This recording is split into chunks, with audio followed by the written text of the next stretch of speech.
사경회는 다 끝났지만 말씀을 한 차례 더 증거할 수 있는 기회를 주셔서 감사드리고,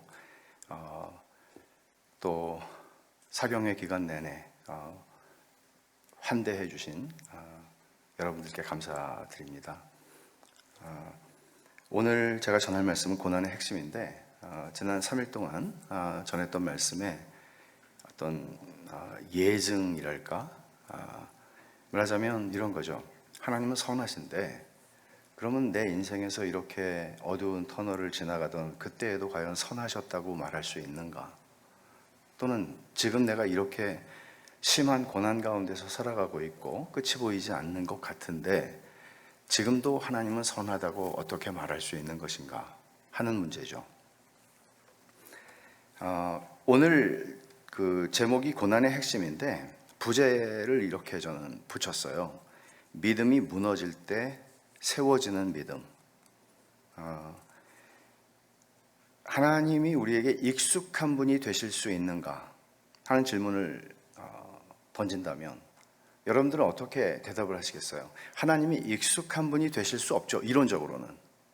하지만 우리의 삶에서는 하나님이 너무나 익숙해서 더 이상 놀랄 게 없는, 더 이상 하나님을 너무 잘 알아요. 말하자면 부부가 한 30년, 40년 같이 살다 보니까 더 이상 새로울 것도 하나도 없고 다 알아요. 그냥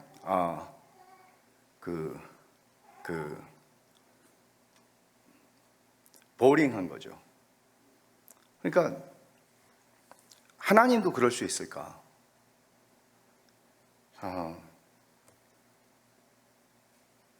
사람이나 사물은 익숙해지죠. 새 집을 사도 1년 이상 기분이 좋진 않아요. 너무나 익숙해지고 당연해요. 근데 새 집을 사면 한 3개월에서 6개월 정도는 기분이 좋을 수 있죠. 그러니까 사람이나 사물은 다 익숙해질 수밖에 없어요. 그게 특징이에요. 근데 하나님은 익숙해질 수 없는 분이죠. 만약에 하나님이 익숙해졌다면 그것은 내가 아는 그 하나님이 하나님이 아니시거나 여러분이 거의 하나님의 경지에 이른 거예요. 이거 어떻게 설명할 수 있어요? 사람이 하나님 보고 안 놀라요? 제가 밴프 갔다 왔는데요, 월요일부터 오늘까지. 이걸 보고 죽을 수 있다는 게 굉장히 감사해요. 그리고 올 때까지 놀랐어요. 처음 보는 것 같아요. 분명히 대여섯 번 봤을 거거든요, 왔다 갔다 하면서. 처음 보는 것 같아요, 계속. 하나님이 만드신 자연도 이런데 하나님이 익숙해진다고요? 내가 한 60, 70년 믿으니까 이제 하나님 더 이상 새로울 게 없어요? 천만의 말씀이죠. 만약에 익숙해진 하나님 혹은 길들여진 하나님이라고 표현할 수 있다면 요즘 방식대로 그건 하나님 사용법을 아는 거죠. 요즘 말로 하나님 사용법을 아는 거예요. 말하자면 전자기기를 사거나 뭘 사면은 여러분 처음에는 이거 어떻게 쓰는 거지? 하고 보잖아요, 매뉴얼을. 근데 금방 익숙해져요. 그럼 더 이상 그 매뉴얼 필요 없죠, 버리죠. 그리고는 너무나 익숙하게 그걸 다루죠. 새로울 게 하나도 없어요. 배울 게 하나도 없어요. 능수능란하게 다룰 수 있어요. 근데 하나님이 그럴 수 있어요? 천만의 말씀이죠. 우리가 결혼을 해서 할 때도 그렇고 자녀를 양육할 때도 그렇고, 인격이라고 하는 거는 사용법을 익힐 수는 없잖아요. 만약에 사용법을 익힌다면 그거는 굉장히 나쁜 짓을 하는 것이죠. 사람을 이용하거나 사람을 길들이는 거죠. 인격이 어떻게 그럴 수 있어요?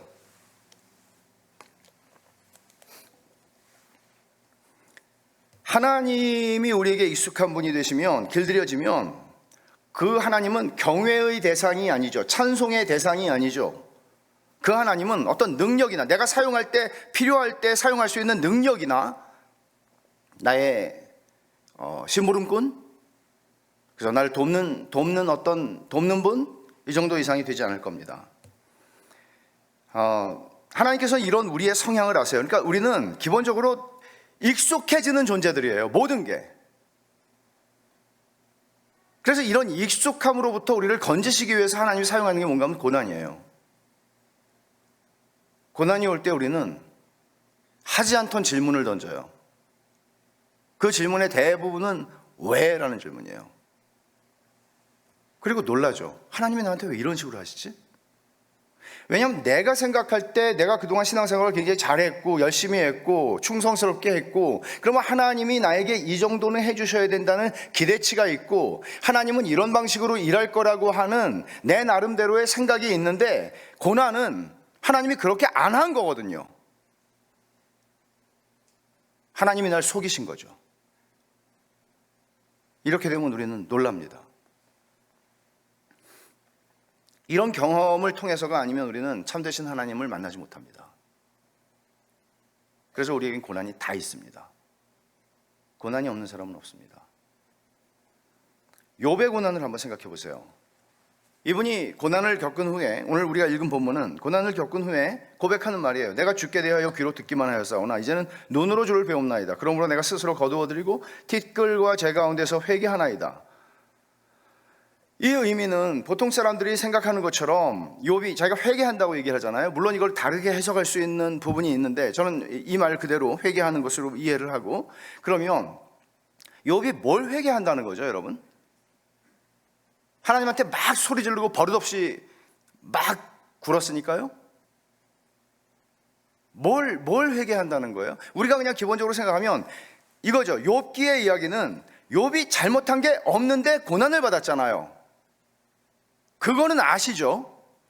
그럼 하나님이 회개하셔야 되는 거잖아요. 욥이 뭘 회개해요?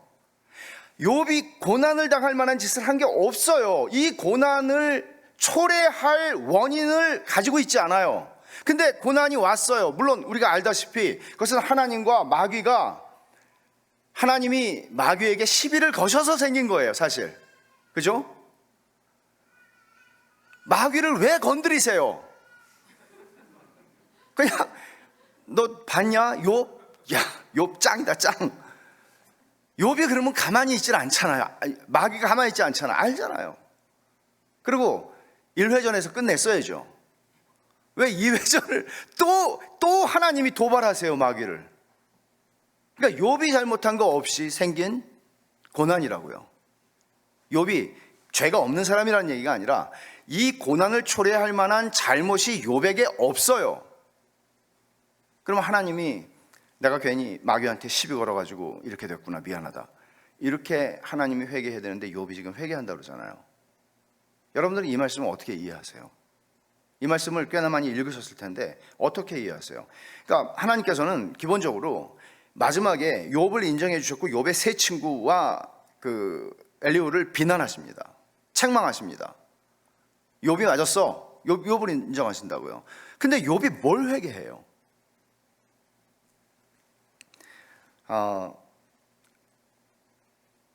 여러분, 제가 욥이 하는 말, 회개한다고 지금 오늘 42장 5절 6절에서 한 말을 저는 이렇게 이해를 해요. 하나님, 전 지금까지 제가 고난받을 만한 잘못을 한 일이 없고 떳떳했기 때문에 하나님에게 이 이유를 알 수 없는 고난에 대해서 명명백백하게 나에게 설명해 주셔야만 한다고 말씀드렸었습니다. 그게 욥기에서 욥이 쭉 했던 말이죠. 그래서 저는 소리 질렀습니다. 따졌습니다. 그러나 저는 이제 그런 제 주장과 하나님께 대한 요구를 거두어 드리겠습니다. 이제 하나님을 배웠고 나니까, 전에는 내가 귀로 들었는데 이 고난을 통과하면서 저는 하나님을 배웠습니다. 눈으로 봤습니다. 그래서 이제 저는 알게 된 게 있는데, 하나님께 그런 설명을 요구할 수 있는 존재가 아니라는 사실을 알았습니다. 그리고 하나님은 저에게 그걸 설명해 주셔야 할 이유가 있는 분이 아니라는 것도 제가 알았습니다. 저는 하나님이 나한테 왜 이렇게 하시는지 명명백백하게 이유를 알아야 그 다음에 내가 하나님을 섬길 수 있다고 생각을 했습니다. 근데 하나님 저에게 이유를 설명 안 해주셔도 괜찮습니다. 그리고 저는 설명을 요구할 자격이 없는 존재입니다. 저는 이제 제 마음과 제 뜻대로 하나님을 조종하고 싶어 했던 저의 태도를 거두어 드리겠습니다 라고 얘기하는 거죠. 이거는 욥이 하나님을 하나님으로 인식하고 하나님을 하나님의 자리에 모시는 겁니다. 그러니까 욥은 고난 속에서 헷갈리는 거죠. 내가 왜 이런 고난을 당했는데? 우리가 다 그러잖아요. 그리고 실제로 우리가 그 뜻, 그 이유를 알지 못한 채 지나간 것도 있고 지금 겪고 있는 것도 있다고요. 근데 우리는 생각하기를 알아야 된다는 거예요. 근데 하나님께서 욥기의 마지막 부분에서 말씀하시는 건 이거죠. 욥이 모르고 있는 그 이유를 설명해 주지는 않았어요, 하나님은. 그러니까 이런 거예요.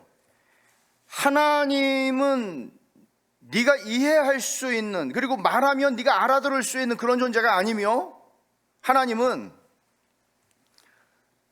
네가 익숙해질 수 있는, 네가 어느 정도 가늠할 수 있고 생각할 수 있고 예상할 수 있는 그런 분이 아니라는 거죠. 그래서 하나님한테 이제 욥이 왜 이렇게 하시냐고, 우리가 다 그 질문 가지고 있거든요. 시편에도 그런 질문이 많이 나오죠. 왜 이렇게 하시냐고. 그러니까 하나님의 대답은 뭔가 하면, 하나님의 대답은 하나님 자신이었어요. 하나님 자신을 보여준 거예요. 그래서 그가 귀로만 들었는데 이제 눈으로 봅니다. 이렇게 얘기하는 거죠. 그러니까 우리는 왜라고 하는 질문을 하는데 하나님은 누구로 대답을 하시는 거예요. 누구가 누구예요? 하나님 자신이에요. 오해는 하지 마십시오. 성경이 우리에게 질문하지 마, 그렇게 말하는 건 아닙니다. 질문해야 합니다. 여러분이 정직한 질문을 하나님 앞에 가지고 나가지 않으면 여러분들은 신앙이 성장하지 않습니다. 질문하셔야 돼요. 질문하지 말라는 얘기가 아니에요. 그러나 욥이 가지고 있었던 이 태도, 질문을 해서 하나님이 답을 가르쳐 주시면 충분히 이해할 수 있고 나는 납득해야 움직이는 사람이야 라고 오해하지는 마십시오, 여러분 자신을.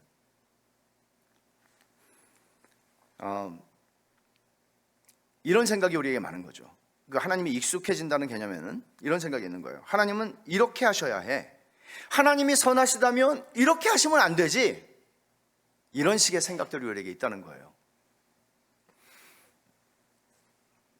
내가 생각하는 것, 내가 예견하는 것과 다른 방식으로 내 삶에서 어떤 일들이 일어나고 있고 내 사랑하는 사람들의 삶 속에서 어떤 일이 일어나고 있을 때 우리는 동의하지 못하죠. 그리고 이렇게 말하는 거예요.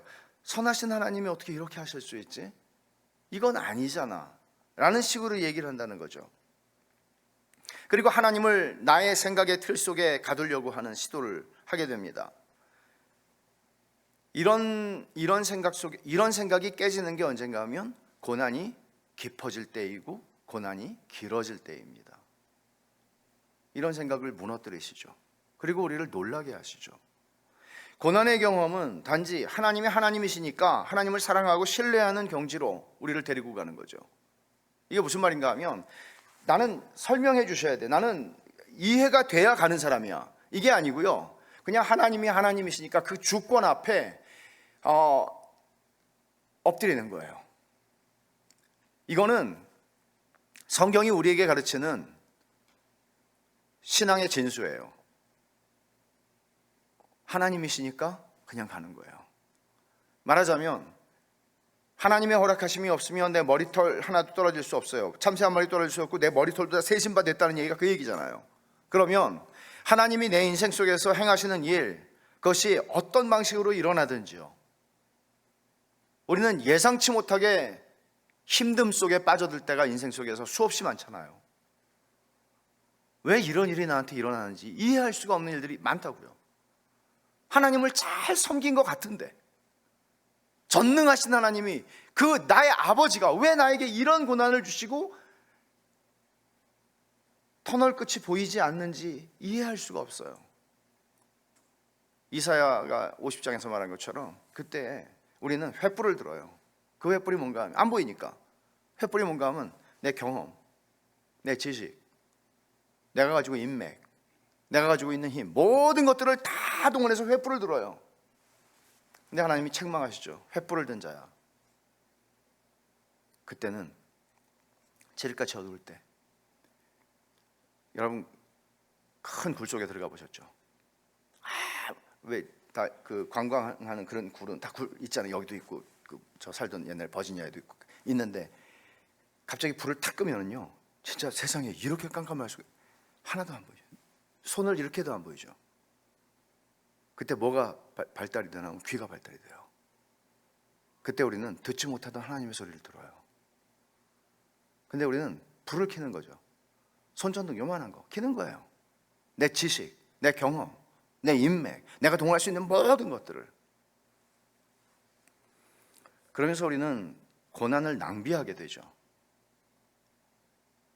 존 파이퍼 목사님이 암 수술을 하기 전에 Don't waste your cancer라는 글을 하나 썼어요. 간단한 글이에요. 당신의 암을 낭비하지 마세요. 암은 하나님이 실수해서 나에게 온 게 아니고 암을 통해서 나에게, 그리고 나와 내 가족에게, 나의 교회에게, 내 주변의 모든 사람들에게 하나님이 주시고자 하시는 유익이 있다는 걸. 목적이 없는 고난 없으니까. 암을 낭비하는 건 고생만 하고 아무것도 얻지 못하는 것이죠. 하나님은 고난을 통해서 익숙해진 하나님, 길들여진 하나님, 자기도 모르게 의도적이진 않지만 거기서 우리를 건져내십니다. 욥이 고난을 통해서 받은 최고의 축복이 뭘까요? 그것은 하나님한테 설명을 요구하는 신앙에서 그냥 무조건 하나님이 답이 되는 신앙의 자리로 간 거예요. 이게 고난을 통해서 욥이 얻은 축복이에요. 이때 욥은 자기의 기존에 생각하던 믿음이 무너지고, 그 믿음도 어떤 믿음인가 하면 하나님이 인정해 주시는 믿음이었어요.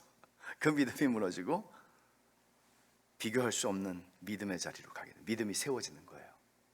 믿음이 무너지는 경험을 통해서, 고난을 통해 믿음이 세워지는 거예요. 하나님이 하시는 일이죠. 그래서 시편 기자가 이렇게 말하잖아요. 시편 119편에 고난당하기 전에는 내가 그릇 행하였는데 이제는 주의 말씀을 지킵니다. 고난당한 것이 내게 유익이라. 이로 말미암아 내가 주의 율례들을 배우게 되었나이다. 고난 전에는 배울 수 알았어요. 알았는데 머리로요. 근데 이제 가슴으로 알게 되는 거죠. 고난은 익숙해진 하나님, 길들여진 하나님에 대한 우리의 환상을 깨뜨리는 거예요. 예를 들어 아브라함을 한번 생각해 보세요. 아브라함, 창세기 22장에 보면 하나님이 내 사랑하는 아들 독자 이삭을 번제로 바치라고 그러세요. 이게 황당한 명령이죠.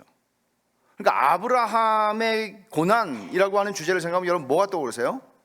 이거예요. 아니, 아들을 내 손으로 잡아 죽여서 하나님께 번제물로 바치는 것보다 더 큰 고난이 어디 있습니까?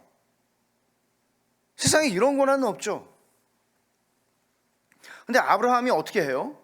보통 사람 같으면 이렇게 하겠죠. 하나님이 이런 명령을 하실 리가 없어. 그리고 슬슬 피하거나 이렇게 하겠죠. 근데 아브라함이 한 가지 부인할 수 없었던 건 뭔가 하면, 이 명령을 하신 분이 분명히 하나님이라는 사실을 그는 부인할 수 없었어요. 근데 이 명령은 도저히 내 머리로 이해하려고 해도 이해할 수가 없는 명령이에요. 말도 안 되는 명령이에요. 왜? 독자 이삭을 하나님이 얼마나 오래 기다려서 약속의 아들로, 불가능을 가능케 하신 아들로 주신 거잖아요. 근데 그 아들을 이제 죽이래요. 10몇 살이 된 애를 죽이래요. 그럼 하나님의 약속이 끊어지는 거잖아요. 하나님이 하나님을 부인하시는 것처럼 보이잖아요. 말도 안 되는 얘기죠. 근데 아브라함은 자기 생각에 말이 안 된다고 그래서 그 명령을 거부하지 않습니다. 신속히 움직여요. 왜? 하나예요. 이 명령을 하신 분이 하나님이니까. 말도 안 되는데, 말도 안 되는 얘기를 하는데 그 얘기를 하신 분이 하나님이에요. 부인할 수가 없어요. 그래서 그는 이걸 합니다. 그날 이튿날 아침에 일찍 일어나서 하나님이 정하신 그 산으로 가요. 3일 동안 가죠. 그리고 도착해서 이제 다 자르고 뒤로 가면 아들을 향해서 아들을 묶고 제단이 올리고 그리고 칼을 듭니다. 그때 하나님 말씀하시죠. 내가 내 아들 독자까지도 내게 아끼지 아니하였으니 내가 이제 네가 하나님을 경외하는 줄을 아노라. 하나님이 아브라함의 엄청난 순종을 보셨어요. 그리고 인정하세요. 이제야 네가 하나님을 경외하는 줄 안다. 근데 여러분, 하나님이 이렇게 그전에 몰라가지고 이렇게 하셨을까요? 이런 얘기 아니죠. 그럼 이게 무슨 얘기예요? 이제야 네가 나를 경외하는 줄 안다. 이 말은 하나님께서 이제 새롭게 알았다는 말이 아니라 아브라함에게 아브라함의 믿음을 네가 한번 봐라고 말씀하시는 거예요. 아브라함한테 입증해 주시는 시간이에요. 네가 지난 세월 동안 아들을 기다리면서 오랜 세월 기도하고 포기하고 엉뚱한 짓도 하고 이렇게 왔어. 근데 네 믿음이 지금 여기까지 온 거야. 그러면서 네 믿음이 여기까지 온 거야. 내가 말도 안 되는 얘기를 했는데 너는 내가 준 약속의 근거를 네 손으로 끊어버릴 만큼, 그래도 하나님은 히브리서 기자는 얘기하잖아요. 죽은 아들을 돌려받을 거라고 생각했다고. 그것을 믿었다고. 내가 죽이면 하나님 살리시겠지. 이런 믿음의 자리까지 왔다고 하나님이 아브라함에게 확인시켜 주시는 거죠. 그의 믿음을. 여러분, 욥의 경우, 아브라함의 경우 같아요. 그러니까 성경이 우리를 다루는 방식이 같아요. 여러분, 그 호레이쇼 스패포드라고 하는 분의 이야기를 아마 아시는 분들이 많이 계실지 모르겠어요. 이분은 19세기 말에 미국의 시카고에 있는 변호사였고 사업가였고 무디의 굉장히 큰 후원자였습니다. 그런데 1871년에 시카고 대화재 때 재산을 거의 다 잃어버리게 되죠. 그리고 2해가 지나서 아내와 4명의 딸 부자였어요. 4명의 딸을 이제 대서양을 건너 영국으로 휴가차 이제 보내게 되죠. 자기는 사업 때문에 좀 바빠서 뒤따라가겠다고 얘기하고, 근데 그 배가 침몰을 하게 됩니다. 그리고는 아내는 살았는데 4딸이 다 죽었어요. 아내로부터, 영국에 도착한 아내로부터 전보를 받게 되죠. 4딸이 다 사고로 바다에 빠져 죽었다고. 그리고는 아내를 데려오기 위해 대서양을 건넙니다. 건너면서 자기 사랑하는 아내와 딸들이 탔던 그 배가 그 사고를 당했던 그 지점에 이르렀을 때 침몰 해역을 지나던 스패포드 씨는 깊은 고통 속에서 하나님께 기도를 하게 되죠. 그리고는 설명할 수 없는 마음의 평안함을 경험합니다. 설명 불가능하죠. 어떻게 그 말이 되는 얘기예요. 그리고는 그 감동을 찬송시로 옮겨 쓰게 되죠. 그 찬송이 이겁니다. 내 평생에 가는 길 순탄하여 늘 잔잔한 강 같든지 큰 풍파로 무섭고 어렵든지 나의 영혼은 늘 편하다. 내 영혼 평안해. 내 영혼 평안해. 많은 경우 그는 순탄한 길, 잔잔한 강 같은 인생을 살았습니다. 그러나 하나님께서 1871년에 시카고 대화재 때 재산을 잃게 하셨고요. 그리고 바로 앞서서 사랑하는 4딸을 한꺼번에 다 잃었습니다. 어떤 인간이, 어떤 아버지가 감당할 수 있겠습니까? 생각도 할 수 없는 일이죠. 큰 풍파로 무섭고 어려운 상황을 만났습니다. 그런데 하나님이 주시는 그 영혼의 평안함을 감당할 수가 없는 평안함이 찾아왔습니다. 도대체 무엇이 이 스패포드 씨로 하여금 이런 마음의 평안을 누리게 했고 이런 찬송 시를 쓰게 한 것일까? 익숙한 환경에 대한, 익숙한 하나님에 대한, 길들여진 하나님에 대한 환상이 깨어지는 순간 이런 경험을 한 거죠.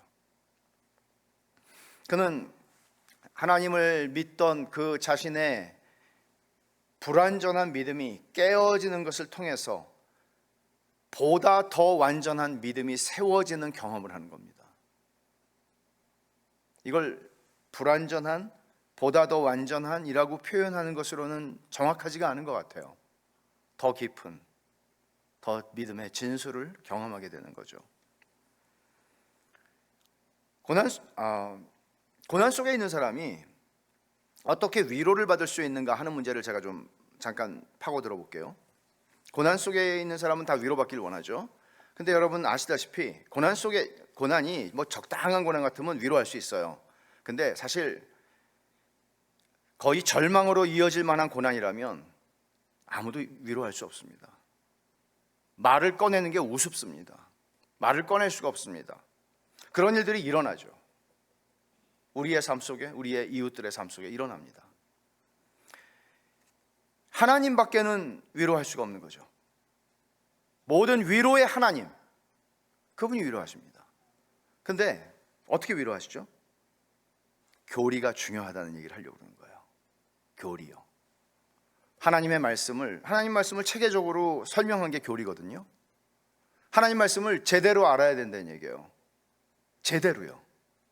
모호하게가 아니고요, 애매하게가 아니고요, 제대로요, 정확하게요, 올바르게요. 전 9년 전에 12년 동안 미국에서 생활을 하다가 9년 전에 한국으로 들어갔어요. 한국 들어갔는데 정말 신천지에 농락당한 교인들, 신천지에게 농락당한 교회들을 많이 봤습니다. 그리고는 제가 이렇게 얘기를 했어요. 저희 교인들한테, 여러분 3년 동안 제가 말씀을 제대로 가르칠 테니까, 3년 동안 제가 교리를 제대로 가르치고 말씀 제대로 가르칠 테니까 잘 배우십시오. 그리고 3년 있다가 우리 교회 앞에 큰 길에다가 현수막을 써붙일 겁니다. 신천지 및 각종 이단 대환영, 이런 거죠. 한국 교회들이 문 앞에 포스터가 있어요. 대부분 신천지 출입 금지. 제가 그랬어요. 쪽팔리다. 신천지는 어디 가서 복음 들어요? 불안한 거죠. 왜? 목사로서 우리 교회 교인들을 제대로 안 가르쳤으니까 누가 와서 들어와서 꼬시면 다 넘어갈 거니까. 그래서 3년 동안 잘 배우시라고. 그 다음에 난 책임 안 진다고.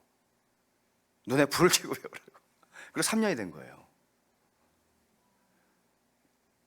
붙여야 되나? 그 생각을 하니까 일단 피곤해질 것 같아요. 이게 핑계예요, 사실은. 인터뷰하자고 기독교 신문들이 다 올 것 같아요. 왜 그런 거 안 하니까. 이 매스미디어는 찾아다녀요. 그 원곡거리를 찾아다닌다고요. 기사거리를.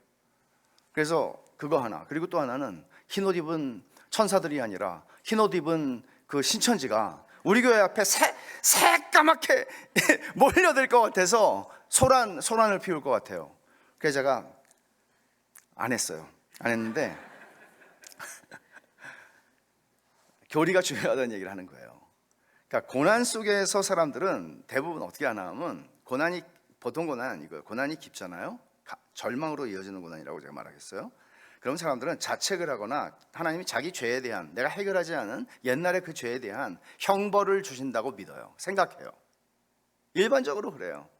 어떤 일이 생기면 사람들이 찾아와서 저에게 하는 얘기는 이런 거죠. 제가 총각 때 저지른 죄 때문에, 제가 처녀 때 저지른 죄 때문에 이런 일이 생기는 것 같아요. 어떻게 그렇게 똑똑한지. 여러분, 콩고에 선교사로가 있었던 헬렌 라즈비오라고 하는 영국 선교사님이 계세요. 여자 의사예요. 이분이 콩고에서 사역을 할 때 콩고 내전이 일어나서 반군들에 의해서 이분이 병원을 운영하시고 의사들을 길렀는데 피난을 가야 되는 상황이지만 병원을 놔두고 갈 수가 없어서 이분은 병원을 지키셨어요. 그러다가 반군들에게 납치를 당해서 한 4개월 이상의 시간을 납치를 당해서 막 정말 갖은 폭행과 강간과 이런 것들을 경험했습니다. 그리고는 나중에 풀려났죠. 근데 그녀가 이런 얘기를 해요. 나중에 다시 들어갔습니다. 나중에 치유의 과정을 거치고 다시 콩고로 들어갔습니다. 근데 이 헬렌 라즈비어는 자기가 그렇게 억류되어서 그런 모진 일들을 인생 속에서 정말 깜깜한 거죠. 여기서 죽을지, 여기서 왜 살아야 하는지, 왜 하나님이 나를 생명을 연장시켜주고 그냥 죽었으면 좋겠는데 하나님이 나를 버리셨나, 이런 생각이 들었다는 거죠. 하나님이 나를 버리셨나?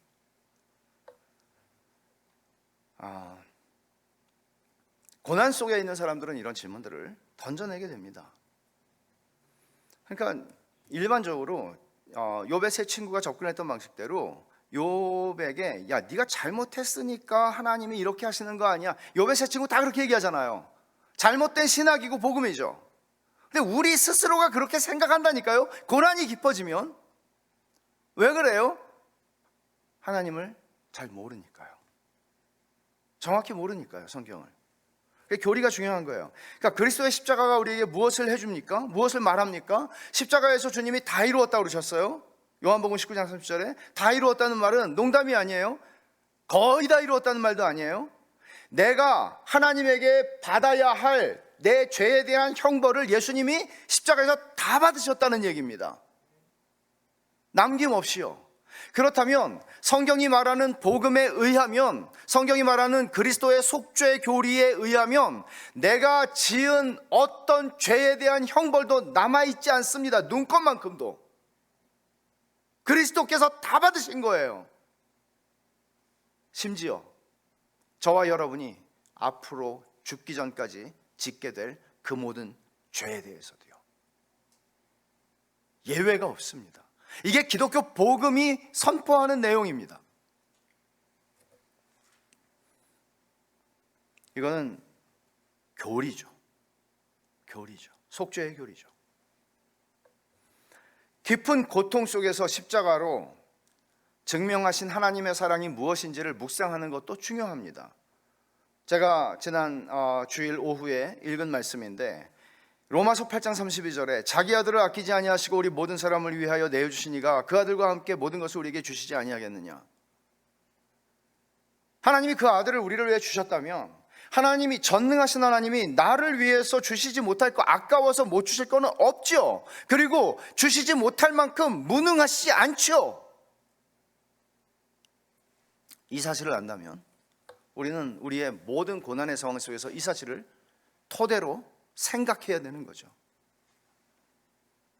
부활의 교리는 어떻습니까? 초대교회 300년 동안 너무나 심한 고난이 있었습니다. 그치지 않는 고난이 있었습니다.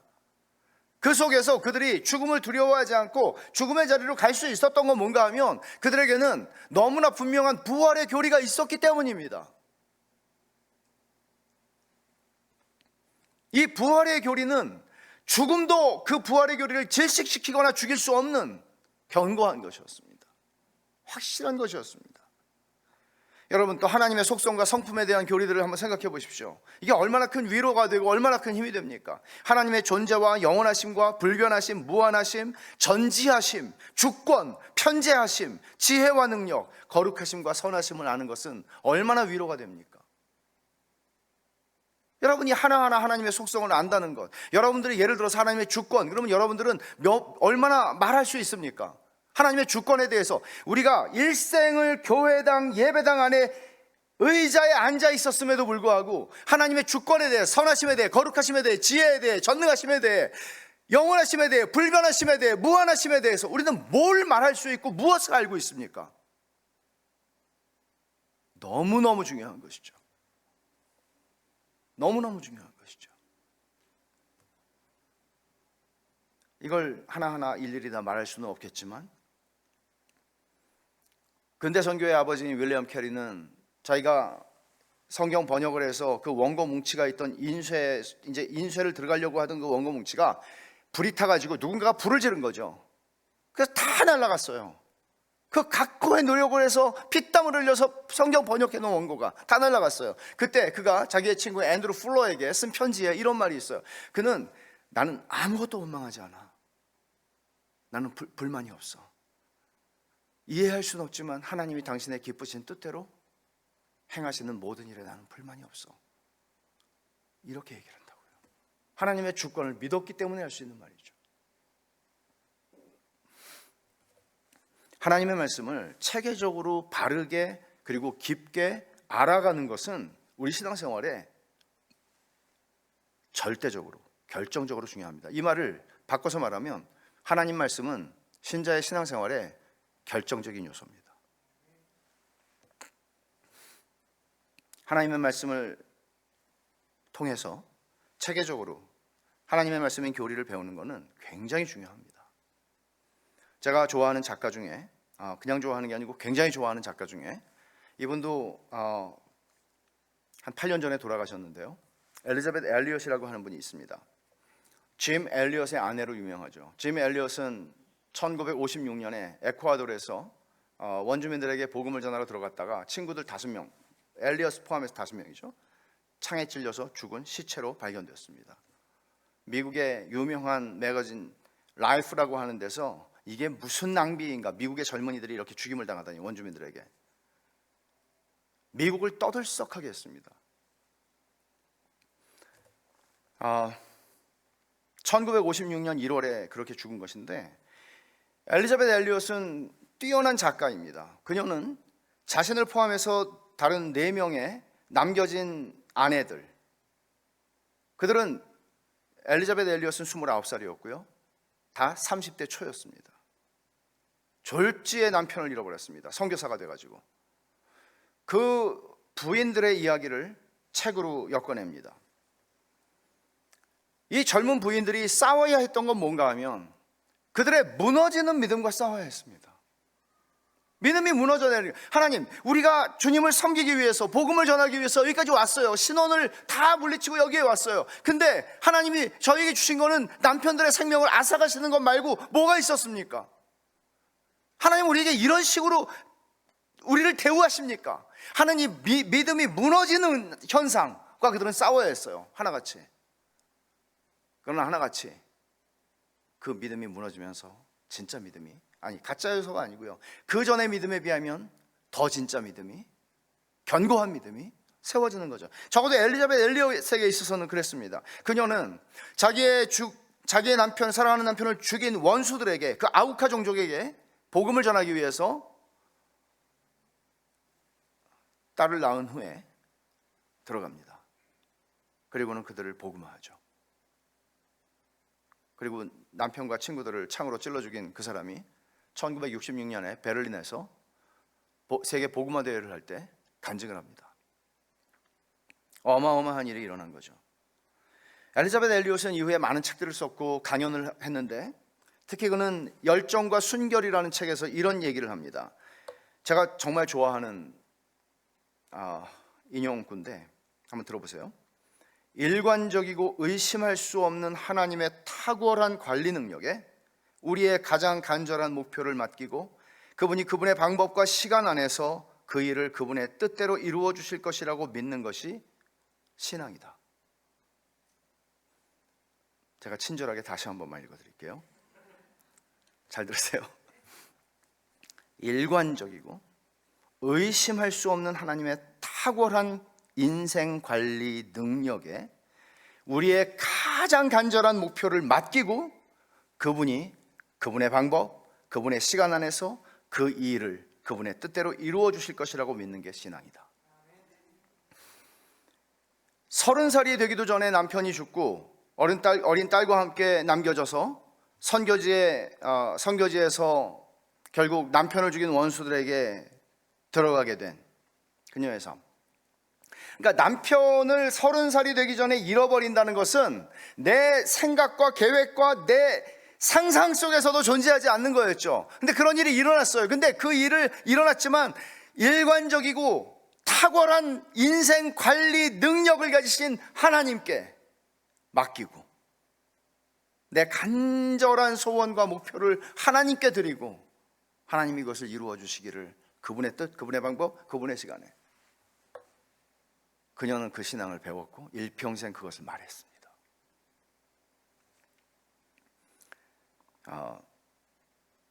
우린 열심과 정성을 다해서 기도하면 하나님이 들어주셔야 한다고 생각하는 일이 그런 생각을 할 때가 있습니다. 그러나 그런 생각은 고난을 통해서 무너지죠. 왜냐하면 하나님 그렇게 안 하시니까요. 하나님 왜 이렇게 하시지? 이건 아닌데 라고 우리는 생각할 때 그때 우리의 믿음이 무너지는 겁니다. 그때 하나님은 더 진짜 믿음을 세워가십니다. 여러분의 신앙은 어떻습니까? 여러분들은 믿음이 무너지는 경험을, 여러분의 지나간 고난과 혹 지금의 고난이 있다면, 여러분 고난이라는 거는 뭐 거창한 게 아니잖아요. 고난이 없는 사람이 없어요. 예를 들어서 여러분들이 이민을 오셨다고 할 때 이민 온 게 고난이에요. 뭐 아닌 분이면 아니라고 하시는 분은 할 수 없고 내 말을 안 쓰고 사는 것도 고난이에요. 피곤하잖아요.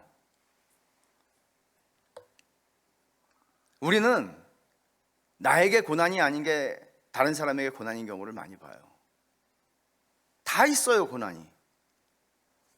그래서 엘리자베트 엘리엇의 책을 어떤 책을 주워들고 읽든지 간에 그녀의 말은 이런 말입니다. 이런 기조가 깔려 있다는 거죠. 전제들이. 하나님은 당신이 원하는 대로 일하시는 분이 아니다. 당신이 원하는 대로 일하시는 분이 아니다. 착각하지 마시라는 거죠. 하나님은 당신이 간절히 기도했기 때문에 그대로 일하시는 분도 아니다. 하나님은 자유로운 주권자시다. 신앙은 내가 바라는 모든 것을 다 내려놓고 이런 하나님을 바라보는 것이다. 이런 얘기가 언제나 있어요. 이 말은 하나님은 길들여질 수 없고 익숙할 수 없다는 얘기죠.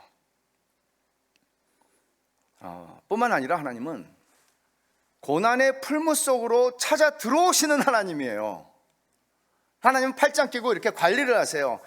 저 말은 이쪽으로 옮겨라. 얘 포를 일로 옮겨. 뭐 이렇게 하시는 게 아니고요. 하나님은 고난을 당하는 우리가 풀무불 속에 고난 가운데 있으면 하나님은 그 풀무 속으로 찾아 들어오시는 하나님이라. 이런 하나님이 없어요. 성경의 하나님은 이런 하나님이에요.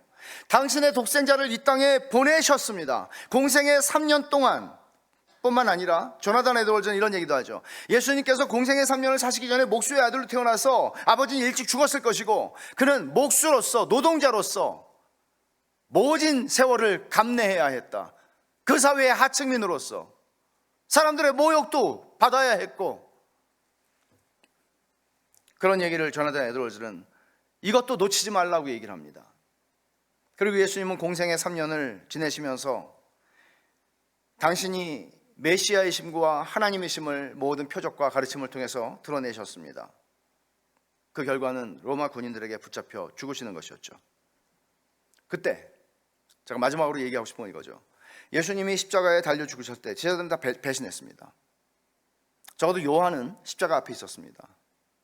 요한과 마리아와 어머니, 육신의 어머니죠. 그리고 여인들이 있었습니다. 근데 여러분 이런 생각을 해보셨어요? 이런 상상이죠.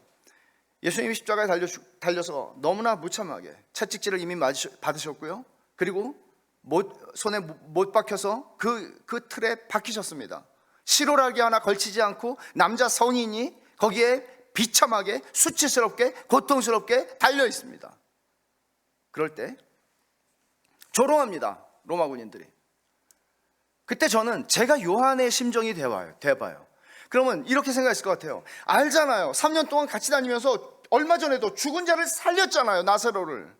죽어서 냄새나는 자를 살리셨잖아요. 그는 바람과 파도와 모든 것을 다 주관하시는 하나님인 걸 알았잖아요. 그들은. 저는 제가 요한이라면, 요한의 심정이라면 요한은 끝까지 주님 내려오세요. 내려와서 저 새끼들을 다 쓸어버리시고요. 그냥 빌라도고 뭐고 싹 다 그냥 능지처참을 하시고요. 그렇게 기도하지 않았을까? 끝까지. 주님이 숨을 거두시는 그 순간까지, 아니 숨을 거두시고도 한 5분 동안은 주님 이거 아니죠? 죽으신 거 아니죠? 일어나서 내려오세요. 그 십자가 뽀개버리고 내려오세요. 우리의 기대와 우리의 생각은 이런 방식이죠. 우리의 고난에 대해서도요. 근데 여러분, 주님은 죽으셨죠. 무력하게요. 그러니까 이 십자가는 아무도 생각할 수 없었던 방식이었죠. 적어도 주님이 며칠 전까지 하신 일들을 보면 주님은 언제나 뉴스를 몰고 다니시는 분이셨죠. 죽은 자가 살아나요? 굶던 사람들이 순식간에 배부르게 먹어요? 가시는 곳마다 뉴스가 나왔어요. 능력이 나왔어요. 그런데 십자가에서 주님은 무력하게 이분이 그분이 맞나? 하는 생각이 들 정도로 무력하게 약하심으로, 고린도후서 13장 5절에서 바울이 말하죠. 약하심으로 십자가에 못 박혀 죽으셨다. 약하심으로. 바울이 말하려고 하는 건 뭐죠?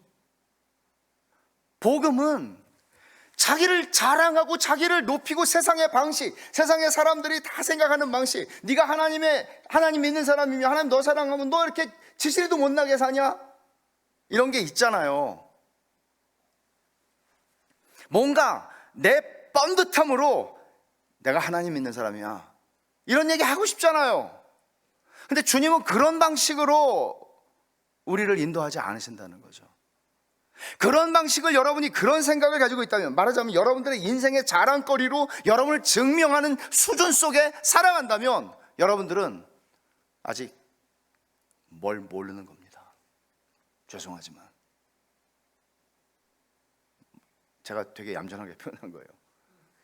쥐뿔도 모르는 겁니다. 하나님에 대해서, 복음에 대해서. 복음은 약함을 자랑합니다. 왜냐하면 내가 약할 때 하나님이 강하시니까. 내 약함의 자리에서, 약함의 자리에 그리스도의 능력이 머무니까. 그래서 세상에서 많이 배우고 성공했고 이딴 걸로 자기를 증명하지 않아요. 그래서 고난을 바라보는 우리의 관점은, 고난은 되게 수치스러운 것이죠. 그렇잖아요. 오픈하기 싫은 거죠. 쪽팔린 거라고요. 내가 하나님 믿는 사람인데 내가 이렇게 개고생하고 사나? 근데 그게 아니라고요. 복음은 그게 아니라고 말해요. 완전히 우리의 세계관과 가치관과 인생관을 뒤집어 놓는 거예요.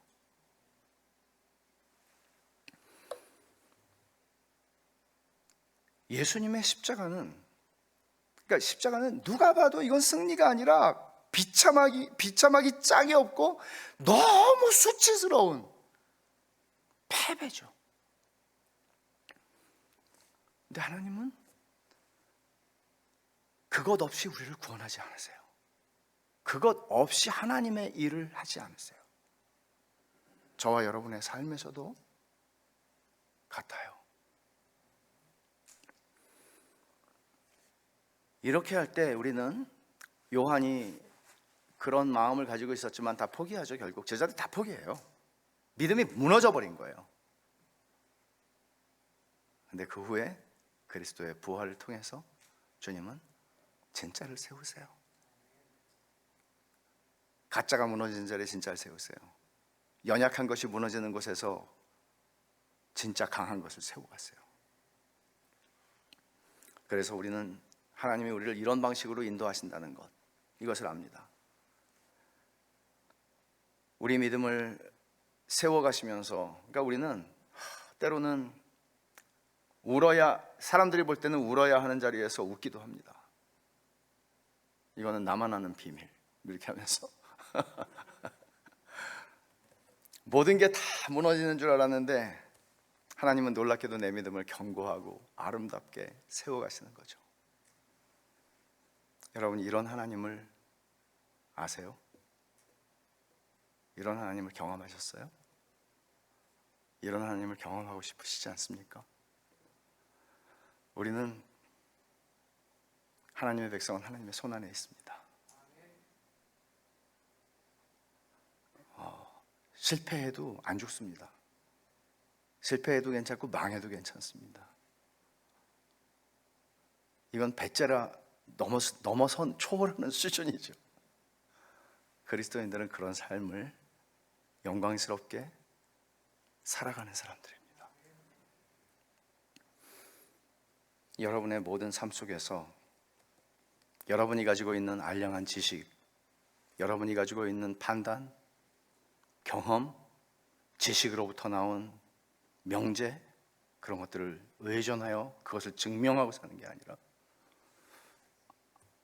하나님이 답이다, 이것을 드러내시는, 여러분 자신을 드러내는 것이 아니라 여러분의 삶의 모든 자리에서, 심지어 실패와 절망의 자리에서도 하나님을 멋지게 드러내는, 그게 우리입니다.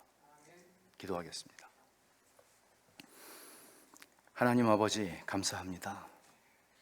오늘 저희들에게 주신 말씀을 저희 가슴에 성령께서 깊이 새겨주셔서 저희 인생에 무슨 일을 만나든지 하나님의 선하심을 더 깊이 신뢰하는 자리로 저희를 이끌어 주옵소서. 예수님의 이름으로 기도하옵나이다. 아멘.